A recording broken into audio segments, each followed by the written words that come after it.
6 exercises you need for steel-strong legs even after age 50. After age 50, doing physical exercises, especially for your legs, is no longer an option, but an obligation. Well, at least if you want to age healthily and continue doing the things you love without limitations. As some doctors say, death begins in the legs, and if you let time take its course without trying to at least slow down the main symptoms of aging, the results will definitely not be good or pleasant. That's why today you'll see the only 6 exercises you need for steel-strong legs regardless of your current age. And the best part, without needing equipment or doing extremely heavy squats. Just your body weight and the will to change are enough. Since I know some won't want to follow through, we need to make the risks of having weak legs very clear, especially after age 50. As you age, muscle loss, known as sarcopenia, can reduce your strength by up to 30% between ages 50 and 70. Weak legs mean a higher risk of falls, which are the leading cause of injuries in the elderly.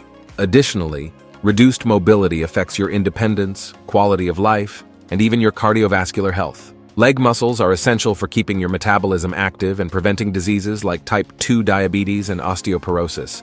Now let's move on to the exercises you need. Number 6. Standing lateral leg raise. The standing lateral leg raise is a fantastic exercise for strengthening the hip abductor muscles, located on the outer thigh.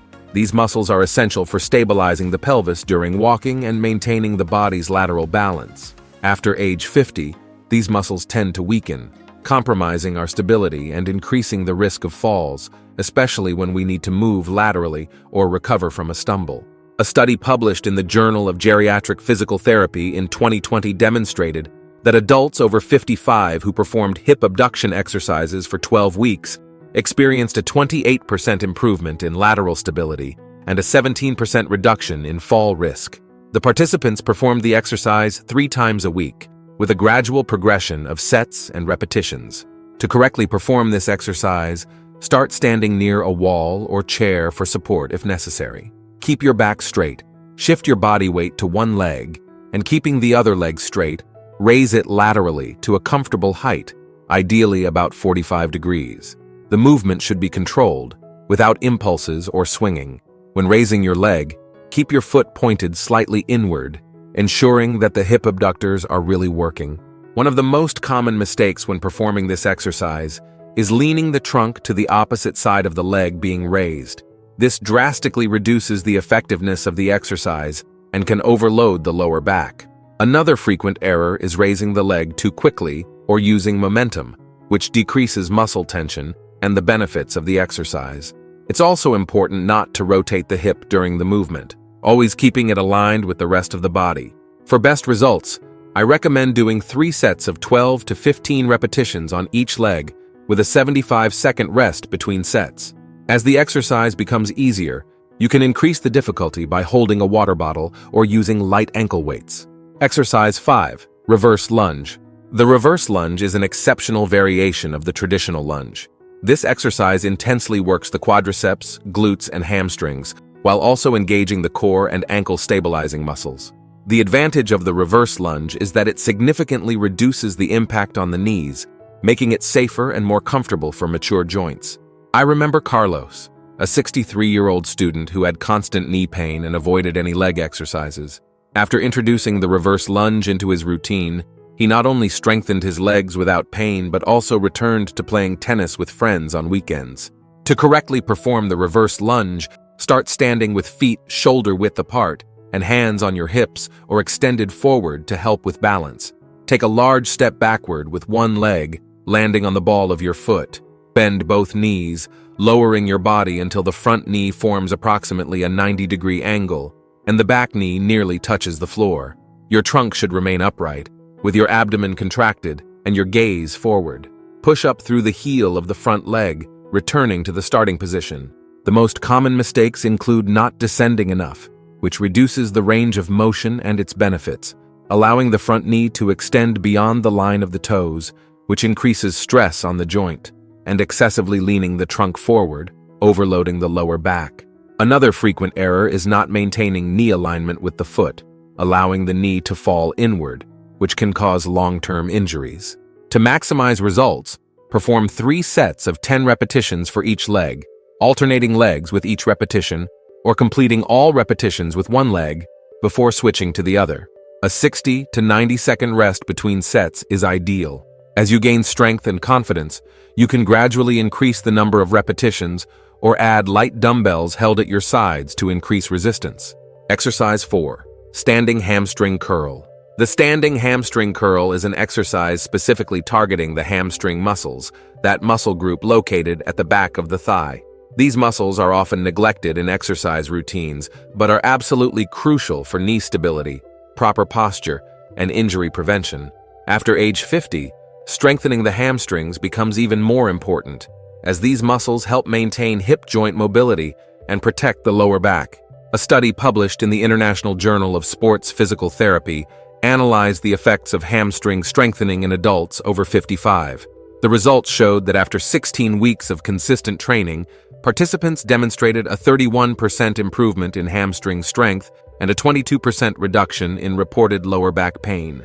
The study also observed a significant improvement in stair climbing ability and overall stability when walking.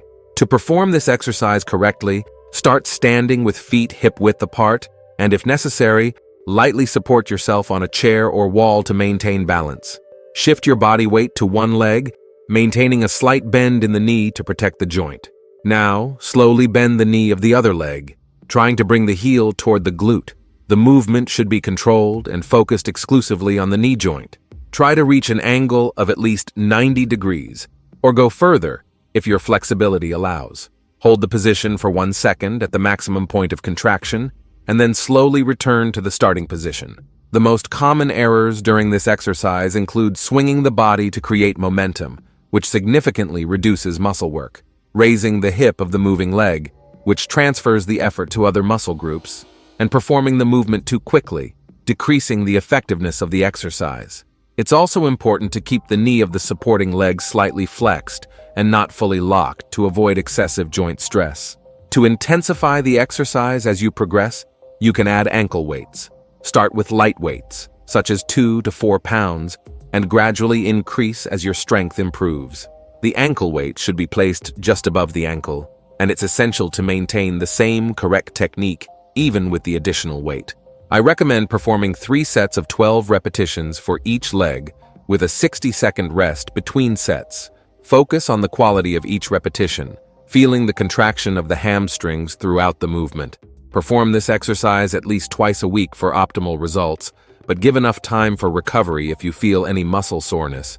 Before we continue to exercise number 3, don't forget to subscribe to the channel. Having constant access to correct and science-based information is what will help you progress in the long term in the world of bodybuilding. Exercise 3. Calf raises. One of the most important aspects of the calves is their function as the body's second heart. These muscles are fundamental in the process of pumping blood from the lower extremities back to the heart, helping to prevent circulatory problems such as varicose veins and deep vein thrombosis, conditions that become more common with advancing age. Strong calves contract efficiently during walking, compressing the veins and propelling blood against gravity. In addition, calves play a critical role in balance and stability. They are constantly activated during standing posture and are essential for quick postural adjustments that prevent falls. A study published in the Journal of Aging and Physical Activity demonstrated that elderly individuals with greater calf strength showed 30% less incidence of falls over a 2-year follow-up period, compared to those with weaker calves. To correctly perform calf raises, start standing with feet shoulder-width apart, lightly holding onto a stable surface such as a chair or wall for balance if needed. Keep your back straight and your abdomen slightly contracted. Raise your heels off the floor, standing on the balls of your feet as high as possible, pausing for 1 to 2 seconds at the top of the movement, where the contraction is maximum. Then slowly lower until your heels touch the floor again, without banging your heels against the ground. The most common mistakes include not raising your heels high enough, limiting the range of motion and its benefits, descending too quickly, reducing control and muscle tension, and distributing weight incorrectly, favoring one side more than the other. Another frequent error is performing the exercise with feet too close together or too far apart, which can compromise balance and movement effectiveness. For optimal results, I recommend performing 3 sets of 15 to 20 repetitions with a 60 to 75 second rest. between sets.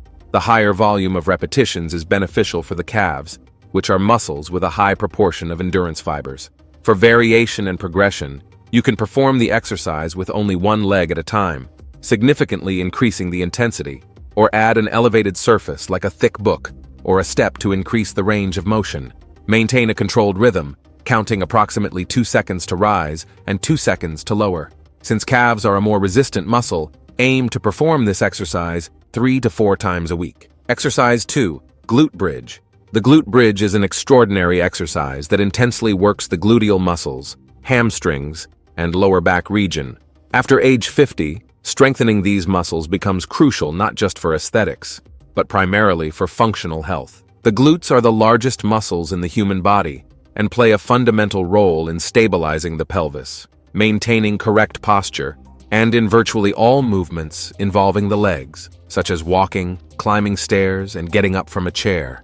A study published in the Journal of Strength and Conditioning Research evaluated the effects of gluteal strengthening exercises in adults over 55. The results demonstrated that, after 12 weeks of regular training, participants showed a 35% improvement in gluteal strength, a 40% reduction in lower back pain, and a significant improvement in walking pattern and balance.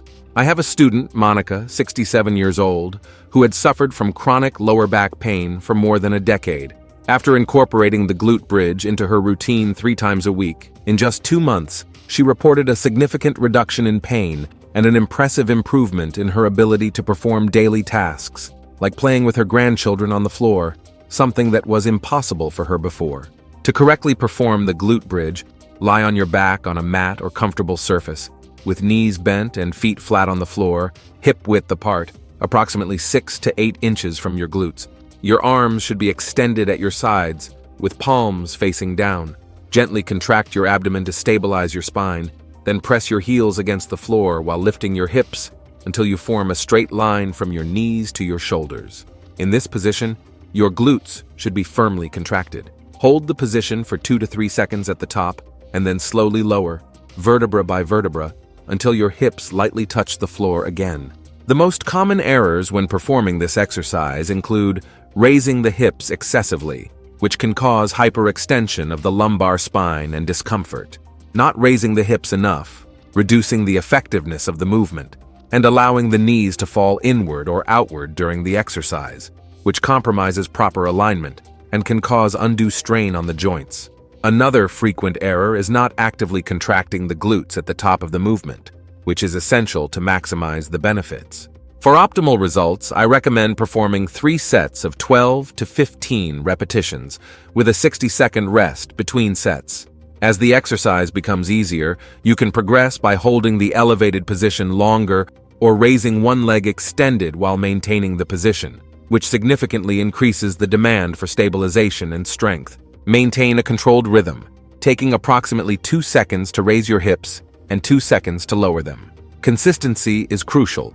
Performing this exercise 3 times a week will result in notable improvements in strength, posture, and reduction of back pain in just a few weeks. Exercise 1. Squats. The squat is a fundamental movement that replicates one of the most basic and necessary actions of our daily lives, sitting down and standing up. This exercise works practically all the major muscle groups of the legs, including quadriceps, glutes, hamstrings, while also engaging the core stabilizing muscles. After age 50, the ability to perform an efficient squat is directly linked to your functional independence and quality of life. A comprehensive study, published in the Journal of the American Geriatric Society, followed 1,355 adults over 55 for a period of 5 years. The researchers discovered that the ability to perform full squats was one of the strongest predictors of longevity and functional independence. Specifically, those who could perform at least 20 consecutive squats were 40% less likely to require assistance in daily activities during the study period. To perform the squat correctly, start standing with feet slightly wider than shoulder width apart, with toes pointing slightly outward. Keep your back straight, chest up, and abdomen contracted. Begin the movement by pushing your hips backward, as if you were going to sit in an imaginary chair, while simultaneously bending your knees. Lower until your thighs are parallel to the floor, or as far as is comfortable without compromising form. Make sure your knees remain aligned with your toes and do not extend beyond the line of your toes. Keep your heels firmly planted on the floor throughout the movement. To return to the starting position, press through your heels and extend your hips and knees until you are completely standing again. Breathe naturally during the exercise, exhaling during the effort, when rising, and inhaling during the descent. The most common errors in squatting include letting the knees collapse inward, which puts undue stress on the joints, raising the heels off the floor, which alters the mechanics of the movement and reduces stability, and excessively leaning the trunk forward, which can overload the lower back. Another frequent error is not descending enough, performing only a half squat, which limits the benefits of the exercise for muscle development. To maximize benefits without increasing the risk of injury, I recommend starting with 2 to 3 sets of 10 to 12 repetitions, with a 60 to 90-second rest between sets. The focus should always be on the quality of movement, not quantity. To make the exercise more accessible at the beginning, you can use a stable chair as support, performing the squat until lightly touching the chair with your glutes before rising again. This provides a sense of security and helps develop the correct movement pattern. As you progress, you can use a lower chair or eventually remove the chair completely. Finally, a last warning. To get the most out of these wonderful exercises, we need to avoid, outside of training, some very common mistakes that many people make. If you want to know what they are, we've left a video appearing right now on the screen showing and explaining each one of them. Don't miss it. Thank you for watching until here, and may God bless you, my friend.